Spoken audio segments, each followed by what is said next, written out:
Alaykum. Tin tortganimizdan beri oftobda jilganligi sababli mana jimolistlarimiz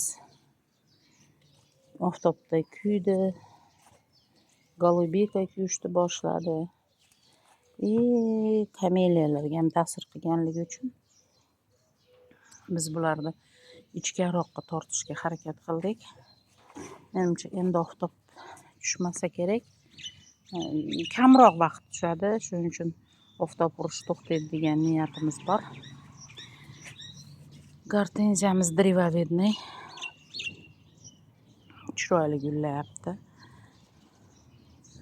Klimatislarimiz eng yaxshi ko'rgan klimatisim barxitniy jasmin gullash bilan ovora.